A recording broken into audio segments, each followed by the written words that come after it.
Hello friends, it's me, and today, Bond, James Bond. Let's check out food theory. Why does James Bond like his martini shaken, not stirred?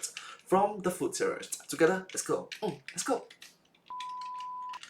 Bond. James Bond. One of the most iconic names in literature and fiction. And for as long as he's been around, so has his staple drink. A martini. Shaken, not stirred. But something isn't right here. Shaking a martini is like a cardinal sin. Something that the man of mystery should know very well given his extensive knowledge of all things classy. So why is it that he insists on this step? Well, the answer is a lot darker than you think.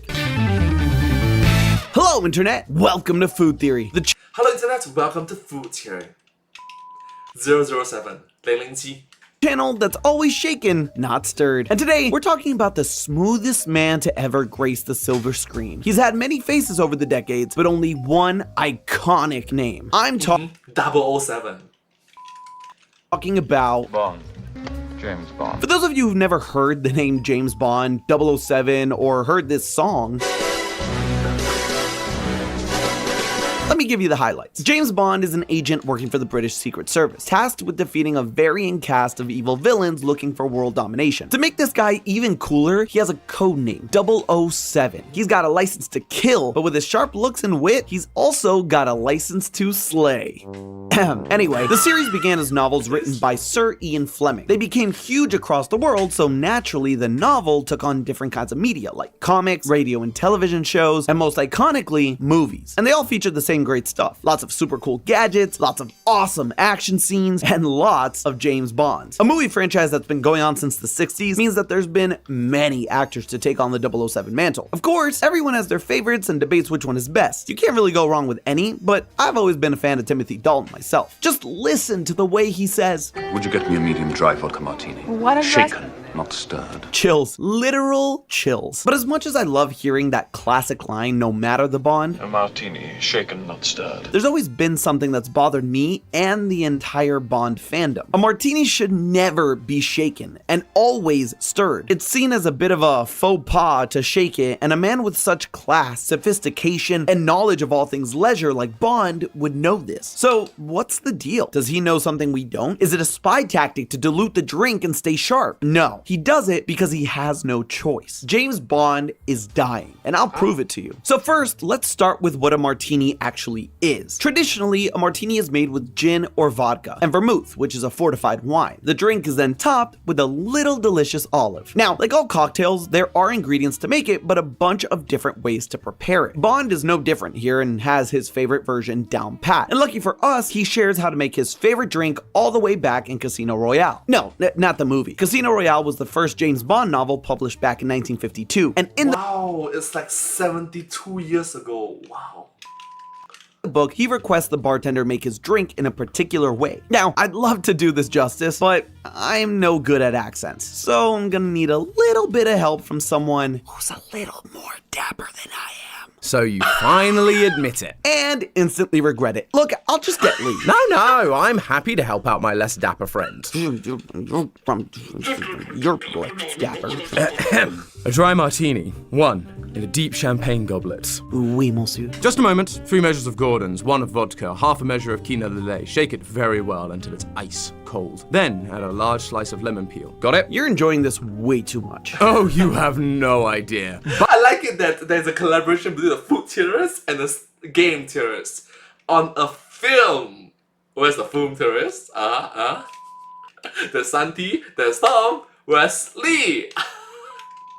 Aye! Hey, that's my thing, and he's gone. That guy. Anyway, this particular spin on the drink is known as a Vesper Martini, created by Sir Ian Fleming himself, and it's a little different from your standard martini. You might also notice that he asked for it dry, which may seem weird for a beverage, but it means you want less vermouth in the drink so the gin or vodka becomes more of the star. People can also order it wet and add more vermouth or dirty to add some olive brine. There's honestly quite a few terms, and it can get pretty confusing. If you're not a connoisseur like Bond is, most of the time you can just go with your gut and narrow down your taste from there. Speaking of your gut, no matter what you're drinking or eating, it's important to keep it as healthy as you can. And let me tell you, with all the weird things I eat on this channel, I need a probiotic to keep me going. I've tried so many before, but the one that's actually made a difference is Symbiotic Plus by Ritual. It's a 3-in-1 prebiotic, probiotic, and postbiotic. All the biotics, all in one daily capsule, and all to support your gut and digestive health. Just like our theories, Symbiotic Plus is obsessively researched, and the probiotics in it are 2 of the world's most clinically studied. Before, when I'd eat clear burgers or copious amounts of party-sized chips, I'd get pretty bloated. But ever since I started taking Symbiotic Plus, I've noticed a huge difference thanks to its probiotics. And it's not just gut health it helps improve, it helps support immune health since 70% of your immune system is in your gut. If you're like me, you may be hesitant because you don't like taking a bunch of pills and having to store them in your fridge or somewhere you might forget. But with Symbiotic Plus, and honestly a big reason why I love it, you just have to take 1 capsule every day. And it doesn't have to be refrigerated, so I just keep it next to my regular multivitamin and never forget to take it. Even if you do forget to take it with your breakfast in the morning, you can take it whenever, with or without food. If you want to start helping your gut not shake or stir, make sure to go to ritual.com/foodtheory for 25% off your first order. And if you don't like it within the first 30 days, your first order is on them. That's ritual.com/foodtheory. Thanks Ritual for sponsoring a portion of this video. Now let's get back to Bond, James Bond. The biggest difference between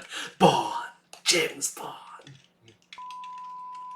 the Martini and Bond's Vesper Martini is, rather than choosing vodka or gin, he decides to go with both. The other standout choice is to shake it as opposed to the traditional stir. Now, the general rule of thumb when it comes to bartending is to always stir a spirit-only cocktail. This is because if you shake a spirit like gin, you're likely to bruise it. Bruising in this case doesn't mean the drink will go purple and swell up. It's when you agitate gin and the top notes, the nice, bold flavors, start to dissipate. The flavors break down and become lost in the drink, resulting in it being dull and nowhere as crisp as it should be, actually leaving a pretty bitter taste. Not only do the flavors disappear, but shaking the gin will create loads of tiny little air bubbles and aerate the liquid, making the drink look cloudy, foamy in texture, and just bad, which, as any Instagram influencer knows, if it looks bad, it is bad. You'd think an international spy would know better. But actually, Bond is totally right here, and bruising gin is nothing but an old myth. The concept of bruising comes from a long time ago when gin was made differently to how it is now. Back in the 1600s in the United Kingdom, the interest in gin began. This was because the British government dropped the tax on gin in order to encourage people to choose this drink over brandy, which at the time was imported from France. And because the Brits were waging war with France, it was tricky to get their hands on the stuff. Not only did they drop the tax on gin, but the tax on beer, another locally made beverage, went up, so gin actually became the cheaper alternative. And because of the need to encourage people to drink gin, the regulation of its production was almost non-existent, meaning that the quality of the gin was low. It was about quantity, not quality. As a result, agitating the gin did actually make the flavors disappear and did make the gin taste bad. But to be clear, this was because the gin was bad. Now, the distilling of gin is more regulated and made more carefully, and most importantly, to a higher quality. The concept of bruising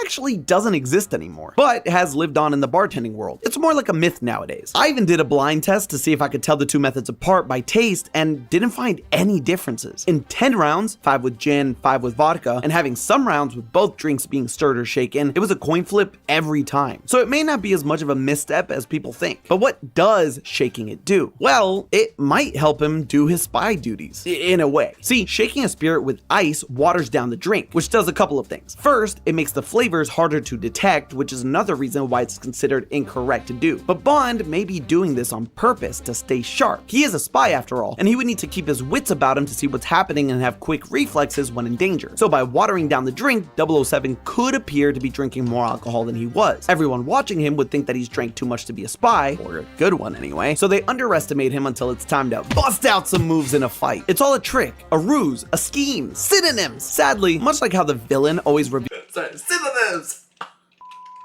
reveals their master plan before killing Bond, this theory doesn't make any sense. Sure, shaking it does dilute the drink slightly, but it's not a subtraction game here. You're just adding water. So the alcohol concentration per sip may be less, but you're not actually drinking less alcohol overall. The human body takes about 3 hours to metabolize the alcohol from a standard cocktail. So shaking the martini would have zero effect on how inebriated James Bond would be, since he's downing those bad boys and having multiple in a single night. What it would do is speed up how quickly the drink gets cold and make it a little less fiery to drink when the water's added, but that doesn't really answer the question. So what's really going on here? I could tell you that the author did this because he likes his drinks cold and had James Bond assume that cold preference too, but I figured out why 007 really has to shake his martinis rather than stirring them. He's an alcoholic. Bond's overindulgence isn't a secret. In the books, after receiving his medical report that shows liver damage, he goes so far as to say that he'd rather die of drink than die of thirst. If you ask me, there's definitely a middle ground there, but it shows he has a problem. Just look at the Vesper Martini he loves. It contains 4 ounces of liquor. To put that into perspective for you, a standard cocktail typically has somewhere between 1.5 to 2 ounces. This is double that. So let's see how much of this James Bond is drinking and how that would affect him. The amount he's drunk in his career is actually pretty well documented in the books, which means we can get a very good estimate here. Using standard alcohol unit levels, we counted that James Bond consumes 92 units of alcohol a week on average. If you're trying to gauge how much that is, it's the same as 30 large glasses of wine or 54 bottles of beer in a week. I don't even think I drink that much water in a week. This should be happening way more often than it does. When it comes to calculating, Please don't drive and drink. Please don't drink and drive. Please don't. It's dangerous. Not just to you, but to your friends, your family members, your passengers, and the random innocent bystanders. The random innocent car that is next to you on the road. Please be responsible. just how much alcohol you have in your system, it's done by measuring your blood alcohol concentration. Blood alcohol concentration, or BAC, measures the amount of alcohol in grams per 100 milliliters of blood. So a BAC of 0.08 means your blood is 0.08% alcohol by volume. The most Oh, fun fact, the taller you are, the harder is it to get drunk with the same amount of volume of alcohol. The shorter you are, the easier for you to get drunk. Right? I think so. common way of testing how much alcohol is in your system is by using a breathalyzer. Of course, your breath doesn't have blood in it. Well, Bonds might at this point, but the most accurate way is by taking blood. Simply put, the higher the BAC percentage, the more drunk you are. And in the US, the legal limit is 0.08. So what would Bonds be after a regular day? BAC depends a lot on your sex, body weight, and height, plus other factors like how much you've eaten that day. That said, we can still get a pretty good idea from his average drink consumption as well as his height and weight. Like I mentioned, he consumes 92 units of alcohol a week on average. A Vesper Martini contains around 3 units. So every week he's drinking about 30 martinis. That's a little over 4 a day. But he absolutely doesn't spread it out that nicely. The maximum we know he's drunk in a day is 49.8 units. That's 16 Vesper Martinis. We know from the books he's 167 pounds and exactly 6 feet tall. Even giving him the benefit of the doubt and saying he did Shorter than me. I'm 6'2", 187, 188 cm, around there. 187 cm, 188 cm, 187.5, 188 cm, around there. all that drinking over the course of 8 hours, his BAC would still be roughly 0.22. This is mind-bogglingly drunk. Most people wouldn't even be able to move at this point. Even removing his maximum from the equation, his level of drinking is still 4 times the recommended amount in England, where Sir Ian Fleming was from. Excessive drinking of alcohol at that level on a regular basis comes with a laundry list of health risks, one of them being alcohol-induced tremors. Tremors are when your body shakes and moves out of your control, and they can occur with constant exposure to the toxins in alcohol. It is a poison after all, and it would be damaging 007's brain, specifically the cerebellum, the part responsible for controlling movement. So James Bond shakes his martinis because it's the only way he can physically prepare them himself. Even if he tried to stir it, it would end up shaken anyway. And I'm not the only one who thinks so. In fact, the British Medical Journal published a study that did a deep dive into his habits and came to the same conclusion. They go one step further and estimate he'd die from the excess drinking at a similar age to Sir Ian Fleming, who passed at 56. He most likely always drinks it shaken, so no one questions him when he prepares it himself. But that does leave us with a massive question. How in the world is he able to be such a great spy if he's constantly drunker than a frat guy during spring break? The answer is Mithridatism. It's the act of building a tolerance to a poison by taking gradually increasing doses of it. And like I mentioned, alcohol is a poison. Alcoholics can and do build up a tolerance, to the point that they can appear normal even if they're way over the legal limit. James Bond would fall under the high functioning category of alcohol use disorder. Someone who can... But there must be a limit to how tolerant you are, right? We are humans after all. We can build tolerance, yes, but there must be a certain limit. isn't it? Function and carry out their daily lives in what would appear to be a normal state to others, meaning he'd be able to fight, shoot, drive-ish, without people thinking he was obviously drunk. Not only that, adrenaline Seriously, don't drink and drive. Don't drive and drink. Seriously, please don't.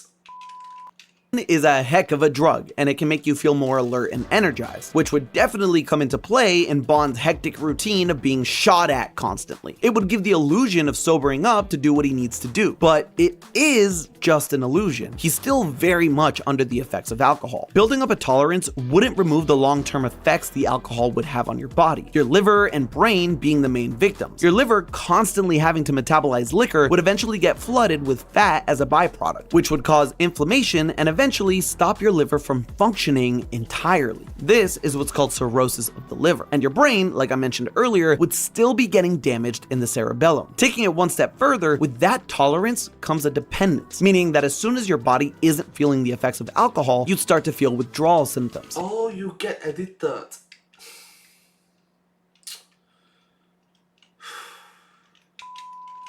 And one of the most common are tremors. So while Bond is drunk and fighting bad guys, his symptoms wouldn't be as noticeable with the adrenaline pumping through his body. But when he makes it home and his body starts to crash, he'd be shaking as he fixes himself another drink. So there you have it. Our beloved 007 doesn't drink his martini shaken to be cool or a better spy. He shakes it because he has no other option. And with a liver like his, I don't expect him to talk. I expect him to die. But hey, that's just a theory. A food theory. Bottoms up.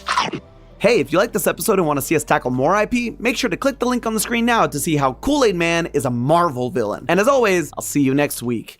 Thank you so much, and I hope to see you in my next video. Thank you. But hey, that's just a theory. A food theory. Bottoms up. And I hope to see you all in my next video. Thank you so much. Subscribe. Truly appreciate all of your subscription to my channel. Thank you for supporting my channel. Thank you so much. Bye.